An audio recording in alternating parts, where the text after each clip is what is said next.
बात करेंगे वृद्धा पेंशन ई-केवाईसी के बारे में। देखिए सबसे पहले आप लोग को शुरुआती में बता दे रहे हैं। देखिए वृद्धा पेंशन केवाईसी वही लोग कर सकते हैं जिसके पास सीएससी आईडी है। विदाउट सीएससी आईडी का नहीं कर सकते केवाईसी, ये बात को हमेशा याद रखिएगा। कोई बोलेगा बिना सीएससी आईडी का हम केवाईसी कर देंगे, नहीं हो पाएगा।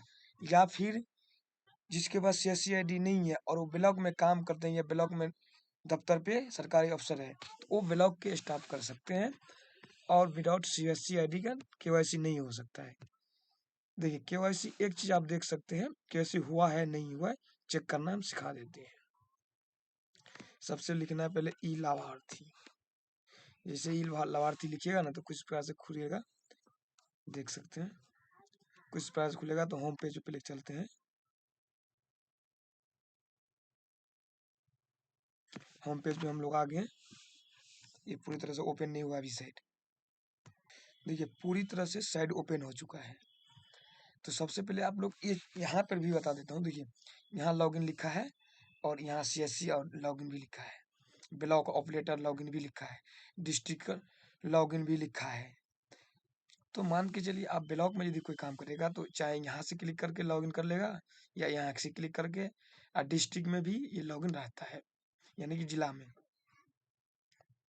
यदि सीएससी वाला यदि केवाईसी करेगा तो सीएससी लॉगिन पे क्लिक करना पड़ेगा। जैसे सीएससी लॉगिन पे क्लिक किए तो सीएससी आईडी का बोलेगा। आप सबसे पहले सीएससी आईडी का यूजर आईडी दीजिए, पासवर्ड दीजिए, कैप्चा डाल के लॉगिन कीजिए। मान के चलिए किसी को पता है जो पासवर्ड ही नहीं, मुझे पता है सीएससी आईडी का भूल गए, तो यहीं पे रिसेट पासवर्ड है, ये ऑटोमेटिक वो सीएससी वेबसाइट पे ले जाएगा। एक सेकंड देखते रहिए। क्योंकि हम सीएससी पे क्लिक किए तो सीएससी पे ही जाएगा। सीएससी पे नहीं ले गया, ये बोल रहा है। एक सेकंड यहाँ पे सेलेक्ट करने का ऑप्शन दिया गया है, यहाँ पे नहीं ले गया है। यहाँ पे डिपार्टमेंट का ही फॉरगेट हो सकता है। तो आप यदि पासपोर्ट भूल गए हैं तो लिखना है CSC लॉगिन, इतना ही लिखना है लॉगिन। जैसे ही लॉगिन लिखेंगे तो डिजिटल कनेक्ट सेवा आएगा, इस पर क्लिक करना है। क्लिक करेंगे तो अब यहाँ आ गया फॉरगेट करने का ऑप्शन। यहाँ ईमेल आईडी दीजिए या यूजर नेम दीजिए और लॉगिन कीजिए। पासवर्ड देगा, नहीं पता है फॉरगेट पासवर्ड पे क्लिक करेंगे। अब बोलेगा सीएससी आईडी डालिए, ईमेल आईडी डालिए, कैप्चा डालिए और सेंड ओटीपी ईमेल पे लीजिए और कैप्चा को ओटीपी थ्रू आप लोग पासवर्ड बना सकते हैं। आप तो हो गया सीएससी कंफर्म हो गया जो कैसे करना है। अब दूसरी बात आ जाता है, एक सेकंड कहाँ गया, बैक करते हैं। लाभार्थी पोर्टल पे आ गए। अब देखिए अब कैसे आप चेकआउट करिएगा जो केवाईसी हुआ है या नहीं हुआ है। होम पेज पे जाते हैं, पहले बैक साइड में 11:33 हो रहा है। देखिए यहाँ पे लिखा है पेमेंट रिपोर्ट। यहाँ पे payment check beneficiary list status, beneficiary list देखें तो आपको पेमेंट बेनिफिशियरी स्टेटस पे चेक करना है, पेमेंट आता है इसी से आप चेकआउट कर लेंगे। जैसे यहाँ पे क्लिक करेंगे ना, खोलने देते हैं, यहाँ पर भी थे एंट्री रिपोर्ट, बहुत सारा ऑप्शन है, मुझे तो जरूरत है इसका। देखिए अब यहाँ बोला फाइनल ईयर, फाइनेंशियल ईयर जिसको बोलते हैं, किस साल का देखना चाहते हैं, 26 का, 25 का, 24 का। मान लीजिए अभी 25 अभी चल रहा है तो इसको सेलेक्ट करेंगे। अब यहाँ पे बोला गया है बेनिफिशियरी आईडी डालिए और सर्च कीजिए।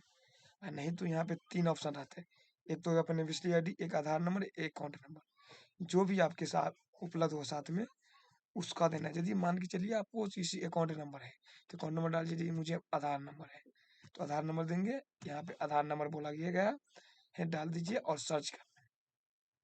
दिखा देता हूँ। अब देखिए यहाँ पे मैंने तो ईयर सेलेक्ट सब सेलेक्ट कर लिए हैं।